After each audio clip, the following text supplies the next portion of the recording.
ৰাজ্যত চৰকাৰী গৃহৰ আবণ্টনৰ জিঅ' টেগিঙৰ নামত চলিছে কি? যোগ্য হিতাধিকাৰীয়ে লাভ কৰিছেনে প্ৰধানমন্ত্ৰীৰ আৱাস যোজনাৰ ঘৰ? ধোৱা চাঙত উঠিছে নেকি মুখ্যমন্ত্ৰীৰ স্বচ্ছনিকা পৰিৱৰ্তনৰ শ্লোগান? বকৰ নিজ বেকেলিত চৰকাৰী গৃহৰ জিঅ' টেগিঙৰ নামত বিসংগতিৰ ঘটনা। প্ৰধানমন্ত্ৰীৰ আৱাস যোজনাৰ অধীনত আৰ্থিকভাৱে স্বচ্ছল লোকৰ ঘৰতহে ছাৰ্ভে কৰাৰ গুৰুতৰ অভিযোগ উত্থাপিত হৈছে। দৰিদ্ৰ অথবা যোগ্য হিতাধিকাৰীক বঞ্চনা কৰি একাংশ লোকৰ ঘৰে ঘৰে গৈহে CRP ছাৰ্ভে কৰি অহাৰ অভিযোগ উত্থাপিত কৰিছে এইসকল মহিলাই। নৱগঠিত বক ছয়গাঁও সমষ্টিৰ বকৰ নিজ বেকেলিত পোহৰলৈ আহিছে চৰকাৰী গৃহৰ জিঅ' টেগিঙৰ নামত বিসংগতিৰ ঘটনা। 33 নং পূব বেকেলি গাঁও পঞ্চায়তৰ অন্তৰ্গত 5 নং ৱাৰ্ডত শেহতীয়াকৈ পোহৰলৈ আহিছে এনে এক ঘটনা। চৰকাৰী ঘৰৰ জিঅ' টেগিঙৰ নামত চলা বিসংগতিৰ অভিযোগ তুলি ৰাজপথলৈ ওলাই আহিল একাংশ মহিলা। ইফালে এইসকল মহিলাৰ প্ৰশ্ন, কেৱল ধনী লোকেহে লাভ কৰে নেকি চৰকাৰী গৃহৰ সুবিধা? আনহাতে নিশাৰ অন্ধকাৰত গোপনে ছাৰ্ভে কৰিব যোৱাৰো অভিযোগ উত্থাপন কৰে এইসকল মহিলাই। চৰকাৰী গৃহৰ নামত হোৱা ঘটনাৰ ব্যৱস্থা গ্ৰহণৰ দাবী জনাইছে এইসকল ভুক্তভোগী মহিলাই।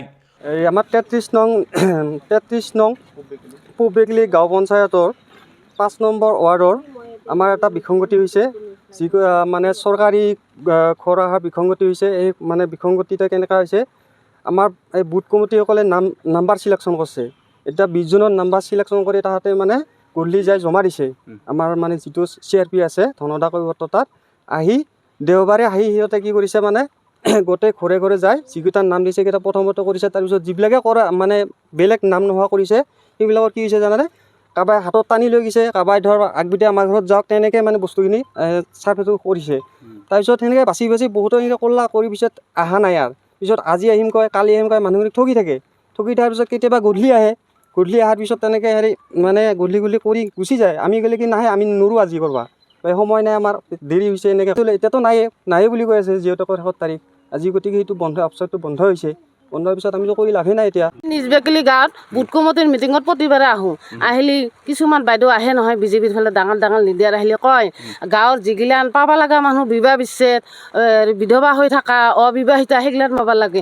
কিন্তু আমাৰ বুথ কমিটিয়ে কি কাম কৰলা আমিতো গমেই নাপালোঁ। 20 জনৰ বোলে লিষ্ট দি আহিছে ধনদাৰ হাতত, 20 জনক ছাৰ্ভে কৰি গ'ল। আমাৰতো বহুত মানুহ নিবা নাহিল, ছাৰ্ভে কৰিব নাহিলা। ধনদা হ'ল এই CRP বাইদেউ, ধনদা কৰ্তব্য। আৰু কিন্তু ল'ৰাটাহে আহে মনে মনে ছাৰ্ভে কৰবা। আমাৰ গাঁৱৰ ল'ৰা 4জনমান ল'ৰাটাক লাগ ধৰি সুধিলা, আমাৰ ঘৰতে ছাৰ্ভে কৰিব যাব লাগে, কি কোৱা? ল'ৰাজনে কৈছে কি, মই নাযাওঁ, মই নিজা সকামতহে আহিছোঁ ইয়াতে স্বাৰ্থৰ কাৰণে হেৰি কৰবা, নিজা স্বাৰ্থৰ কাৰণেহে সি কেইটামানক ফটো কৰিব আহিছে, আমাৰ ঘৰক নাযায়। আমাৰ ল'ৰাকেইটা কল আমি লাগে গাড়ী ভাড়া খৰচটাই দিম, তথাপি আমাকো কওক আমি পোৱা নাই ঘৰ। 12 বছৰ হ'ল, প্ৰতিবাৰে মোৰ ঘৰৰ নাম আহে, একবাৰে মোক নেদে, ছাৰ্ভে কৰিব নাহে। ইবাৰো আহিল, আহি কেনে ছাৰ্ভে কৰি নেগেল। নেজাৰ পিছত আমি অফিচত গ'লোঁ। অফিচত যাওঁতে গধূলি আহি কেনে যিহেতু কৰিব আহিছিল, গধূলি আহি কেনে কৰে।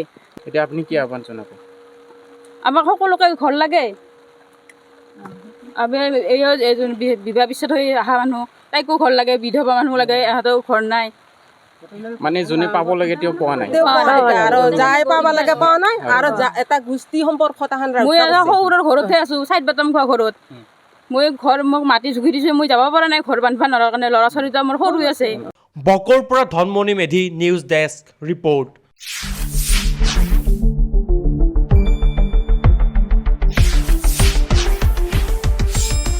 শুদ্ধ আৰু বিস্তৃত বাতৰিৰ বাবে চাই থাকক নিউজ ডেস্ক ৰিপৰ্ট।